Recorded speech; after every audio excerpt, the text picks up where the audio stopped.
Yep, a few things. First of all, obviously Kentucky's a great basketball team. I think Ashton Hagans has just gotten better and better and better. He's really good. He's really good, and from where he was in a junior and senior in high school, because we had recruited him, I think he's just continued to get better and better and better, which is a great credit to Coach Calipari and his staff on the development of Ashton Hagans, and I thought he was a big difference today. The biggest part of the game was 44-41, and we left 11 points on the board. I mean, that's just the game.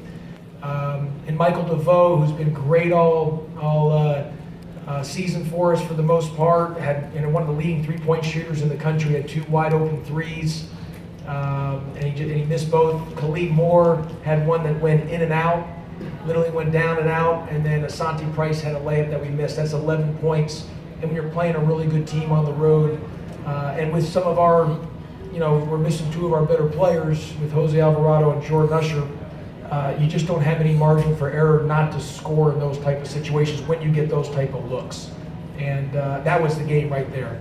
I thought our guys executed our game plan. We put ourselves in a position to win the game defensively. We are who we are defensively, We are a very good defensive team, and we do a good job with what we do defensively. We did a good job on the glass of limiting, our goal is to keep them under 9 offensive rebounds, which we did.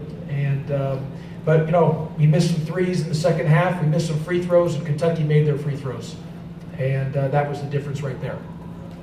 Okay, got questions? Josh, is there anything in particular about Ashton that might separate him from other good point guards out there? I just tell you, he was a pro tonight. He was a first-round draft pick the way he played tonight. He's gotten better. He's continued to improve, and he's a phenomenal young man. He's a good person. He's got a good spirit about him. So I'm really high on Ashton. I think he's really, really good, and he's continued to get better each game as each game has gone by. He's shooting the ball better, so it's a credit to him. Heck, I told Coach Calipari when we were at Memphis, Georgia Tech shooting free throws like we did at Memphis, and they're shooting free throws like he would have won maybe as much as he won at Memphis. He might have won 100% of his games the way they're shooting the free throw right now. I think they're one of the 2 or 3 best in the country, and that's a big difference. In games when it's a possession by possession game, to be able to make those free throws, and that's a big deal. But Hagans is a stud, and I think he's a first-round draft pick. Coach, did you ever imagine that you'd go from being John Calipari's assistant to facing against him with another team?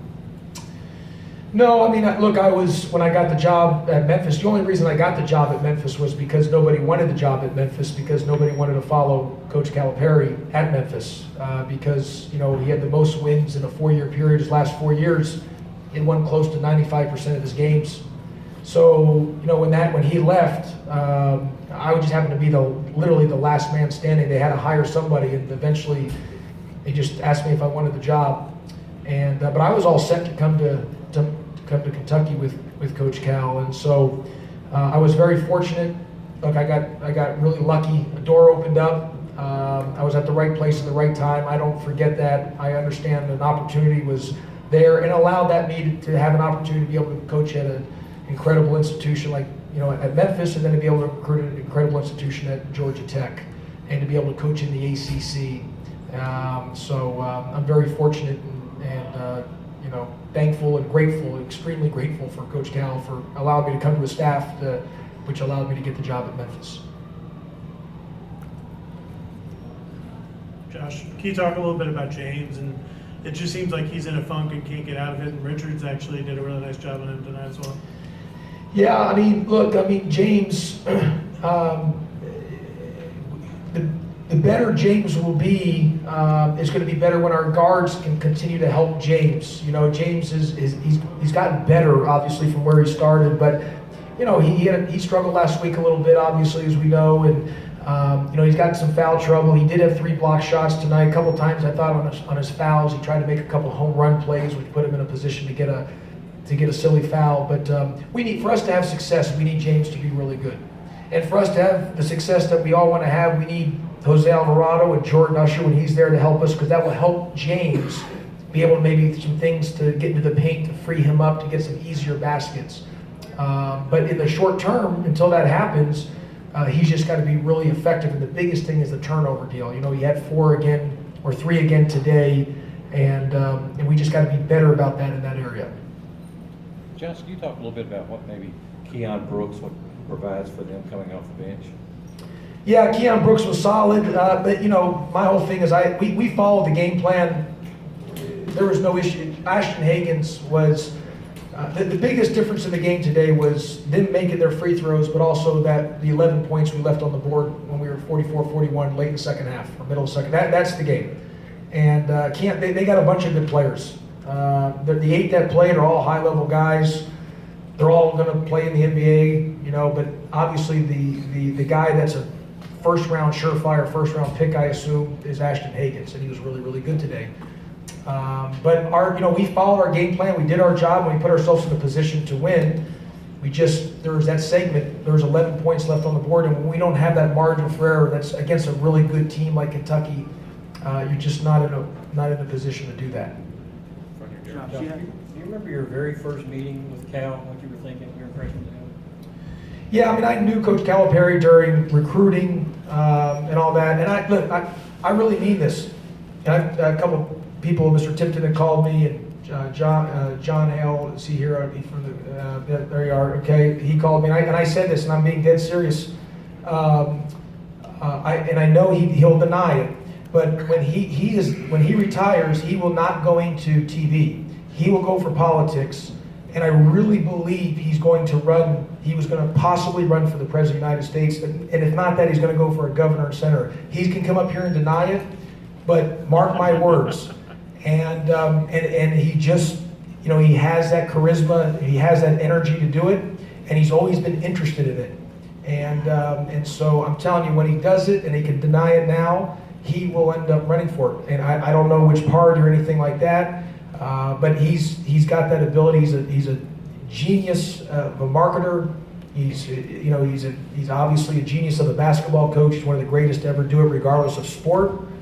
He's one of the greatest coaches ever, and it wouldn't matter if he was running a slice-by-slice pizza place down the street. It would become a multi-million-dollar company. So he just has something about that you know, the ability to be very successful no matter what. He just happened to choose basketball, and he would have been successful no matter what he does.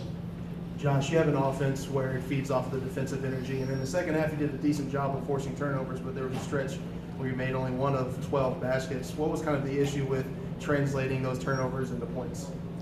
The whole game was that segment where we left 11 points on the board. Michael DeVoe was wide open, incredible look. I mean, if he gets 100 of those, he's got to shoot 100 of them. And Khalid Moore was wide open, and the ball literally went in the hoop and rolled out, and then we missed the layup. So that's the basketball game. You know, if you make when you're in your best shooter, and one of the best shooters in the entire country has that open of a shot, you know, just that segment was the entire basketball game. We make a shot here or there, it could be a different outcome in the end. Anyone else? Josh, you mentioned how difficult it is to follow somebody like Cal. Let's say when he runs for president and you're not at Georgia Tech, Kentucky offers you the job, you can take it in a heartbeat, wouldn't you? Well, I just hope to beat Ball State on Wednesday. That's my only thought process, is I hope to beat Ball State. But I will tell you, Coach Calipari is going to be here for a while, obviously. I think if he goes for another 10, 15 years, he'll end up being one of the winningest coach. But whoever follows him at UMass, whoever follows him at Memphis as I did, whoever follows him at Kentucky it's going to be a hard job. That's just, at the success that he's, not only has he won games, but stuff he's done with the community and everything else. He's just, he's one of the very elite to do what he's done. So, I just really hope he beat Ball State on Wednesday. That's my only focus. Okay, folks, thank you very much. Thank you. Appreciate it. Yeah.